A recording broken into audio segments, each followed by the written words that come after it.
धन्यवाद.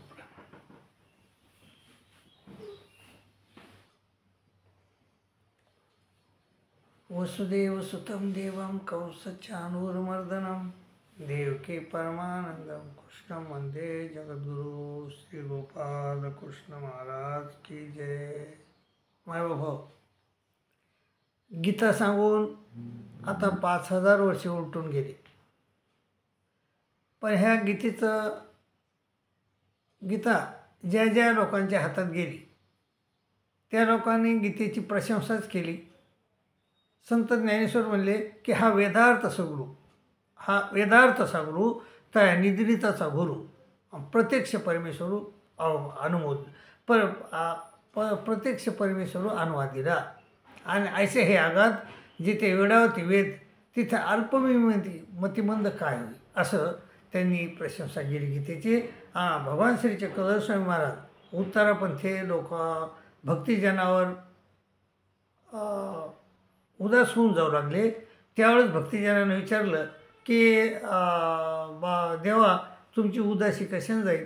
तेव्हा स्वामीने सांगितलं की आणा माई भट्टाला बोलून आणा, मी त्याच्यासंग गीतेवर चर्चा करतो त्याला. आणि कारण ते गावाला गेले होते तर त्यांना आणा जाऊन, मी त्यांच्यावर गीतेवर चर्चा करतो आणि मग माझी उदासी जाऊ शकते. म्हणजे परमेश्वराची उदासी घालणारं, उदासी संपविणारं शास्त्र, उदासी घालविणारं शास्त्र म्हणजे गीताशास्त्र आहे. तर हे गीताशास्त्र आपल्या काय कामाचं जर आपण विचार केला तर आज 5000 वर्षे झाली त्याला, तर मग आपल्या काय कामाचं आहे गीताशास्त्र. तर त्यामधून आपण जर गीताशास्त्र वाचलं, त्याचं काय आहे त्याच्यामध्ये हे समजून घेतलं तर निश्चितच आपल्या जीवनात आपल्याला फायदा होऊ शकतो त्याचा. तर त्यांनी गीतेमध्ये सांगितलं की पहिल्या दुसऱ्या अध्यायात श्रीकृष्ण महाराज म्हणले अर्जुना, अरे म्हणजे जातस्य ध्रुवम जन्मामृतस्य तस्मात पर्याय न तुम शुचितुमर्हसि.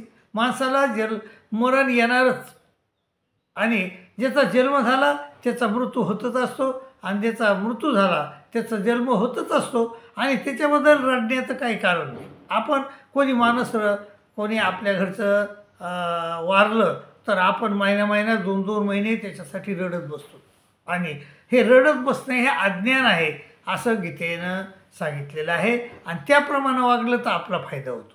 तर श्रीकृष्ण महाराजांनी सांगितलं सुखदुःखे समे कृत्वा लाभालाभ जयाजेव. सुख दुःख हे समान मानायचं आणि लाभ हा लाभ समान मानायचा आहे.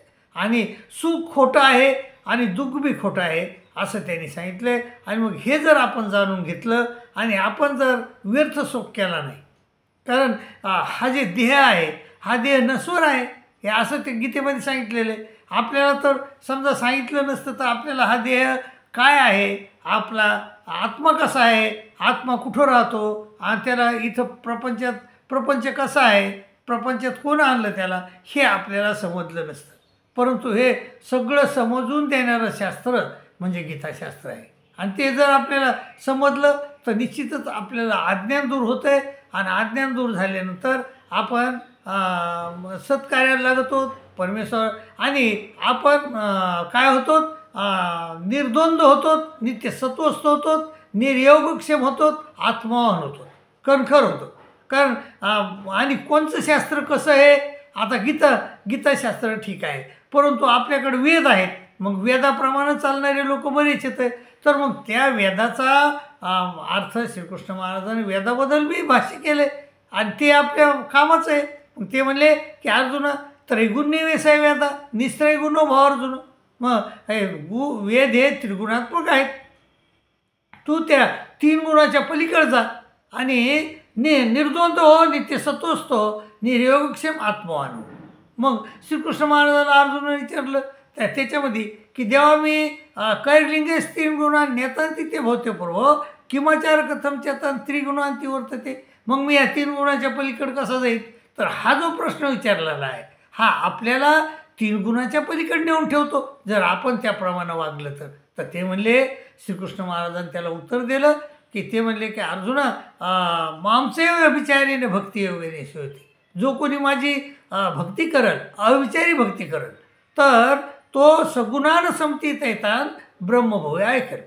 तो त्या 3 गुणाच्या पलीकडं आपण जातो आणि परमेश्वर प्राप्ती होते आपल्याला. तर हे आपल्याला जर समजलं, तर गुण काय आहेत हे समजलं, तर गुण हे किती आहेत, काय आहेत आणि ते काय करतात आपल्या जीवनावर परिणाम, हे जर आपल्याला समजलं नाही तर आपण त्या त्रिगुणाच्या आरी जाऊ आणि 3 गुणाप्रमाणे वर्तन करू. परंतु इथं श्रीकृष्ण महाराजांनी सांगितले की अर्जुना, हे जे 3 गुण आहेत हे माणसाला ह्या शरीरामध्ये बांधून टाकत असतात. तर 3 गुण आपल्याला ह्या शरीरामध्ये बांधून टाकत असतात. तर रोज सत्वगुण कसं बांधतो, तत्र सत्व निर्मलत्वात् प्रकाशकमनामय सुख संगेन बदनाती ज्ञान संगेन सांग. सुखाच्या आणि ज्ञानाच्या संगतीनं आपल्याला सत्वगुण बांधतो. आणि रजो कसा आहे, रजोगुण रजो रागात्मक विधी तृष्णा संग समुद्भव त्यांनी बदनाती कोणते कर्मसंग देईना. तो आसक्तीनं बांधून टाकतो रजोगुण.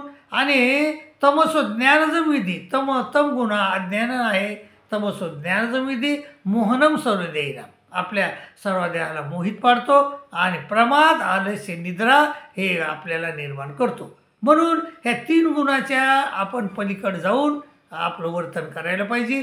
तर हे असं श्रीकृष्ण महाराजांनी सांगितलेलं गीतेमध्ये, गीता आपल्याला सांगते. तर म्हणून आपल्याला गीतेचा फायदा आहे वाचण्याचा. आणि तो फायदा जर आपण त्रिगुणाच्या पलीकडे गेलो आणि गुणानुसार वागलो, गुणानुसार जर आपण वागलो नाही, गुणागुणेषु वर्तन्ते हितमत्वान संजिते असं श्रीकृष्ण महाराजांनी सांगितले.